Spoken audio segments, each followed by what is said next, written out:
Hello everyone, Chief Canuck here, back again. I know it's been a little while with some more Halo 5 news, and yes, we are still getting some free DLC for Halo 5. That free stuff is not ending, apparently.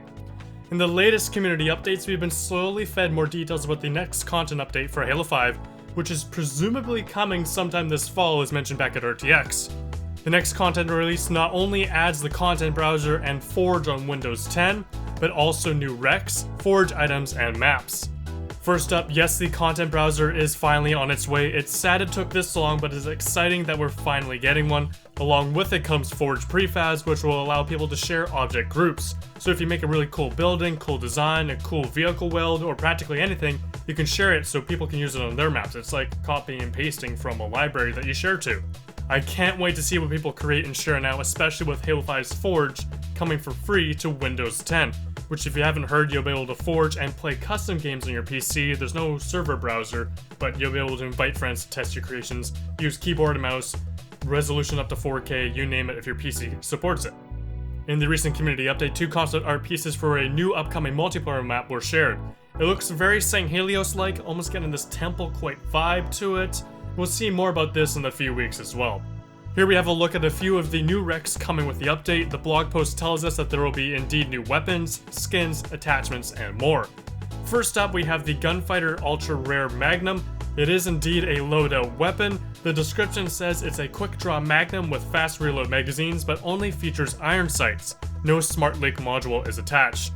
My interpretation is that you'll still be able to, quote, scope in like every other pistol, however there won't be an additional HUD markers on screen to help guide you. You'll be using the physical iron sights on the weapon to aim. Next, a preview of a new weapon skin set, the Landgrave skin, shown here on a battle rifle and a Magnum. It definitely gives off a slight steampunk vibe, not entirely my thing, but it looks kinda cool. There's also apparently another weapon skin set coming with this update. And then we were treated to a redacted quote from John Hathaway, who's part of their investment team. He says that, quote, "The Redacted is by far my favorite weapon in this next update. The ultra rare variant is crazy good at taking down wasps, banshees, and phaetons. It feels so badass hauling around a Redacted on the battlefield." So of course Redacted is a placeholder for the weapon he's talking about, they just can't release it yet because they don't want to spoil it. Immediately I get the impression we're getting a new heavy weapon REQ with multiple variants, as denoted by the fact he mentioned the ultra rare variant. My initial thought is some sort of like maybe missile pod like heavy weapon that's good at taking out air vehicles, as he mentioned wasps, banshees, and phaetons. Now people immediately thought it was the Halo Reach plasma launcher, which was snuck into the Warzone Firefight update. Some of the Covenant enemies in Warzone Firefight are actually carrying it, and you can pick it up before it despawns if you're fast enough. Although it's slightly glitched when you do, it doesn't really fire kind of correctly or hold properly. However, Bravo on Twitter said that it's not the Blueberry launcher that John was referring to, nor was it the grenade launcher. So keep your ideas coming, share your thoughts on what you think this presumably huge anti-air weapon is. That's what I'm thinking it is. It's gotta be something big because he mentions hauling and it takes out air vehicles. So I'm thinking a huge anti-air weapon. What are your thoughts? Share them in the comments down below. Moving on, Action Sack is coming to Halo 5 finally. 343 is putting the final polish this week on maps and game types. They've been keeping a close eye on the community's custom game night favorites, so expect some favorite ones, obviously, or noteworthy ones to appear in this future Action Sack playlist. There's no ETA for the playlist, but I expect it soon.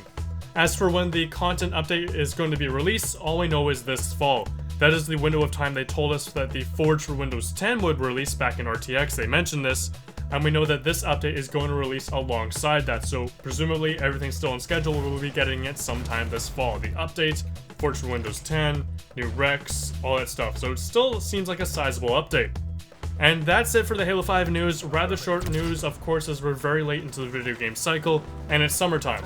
Focus has been obviously shifted towards Halo Wars 2 and future items and the conventions to show off those future items. However, it's nice to see Halo 5 is still getting attention this late, even though some of the stuff should have arrived a lot sooner, or day one in many people's eyes. At least we can expect them for day one for Halo 6, as I see no reason for there not to be there. Unless they drastically alter the game, which I don't think would happen. I think they're going to keep with the Halo 5 formula and build upon it. And with that, I would just kind of mention I still enjoy playing Halo 5, but I'm finally getting into other games in my library, and I'm also really enjoying the Titanfall 2 tech tests. I apologize for my absence. I've been very busy and also dealing with some personal issues, and I just didn't feel I could produce the quality I expect of myself during that state of mind. I was honestly feeling quite depressed. So I am feeling a bit better, but it's gonna take some time for me. For the future, in terms of videos, since the news is kind of slow, I do have plans to share opinions about Halo 5, kind of like a review in hindsight, and also talk about what I would like to see going forward for the series. So if you have any suggestions, leave them down below in the comments. I would greatly appreciate them. Thanks for sticking around and being awesome. I'll see you guys all next video.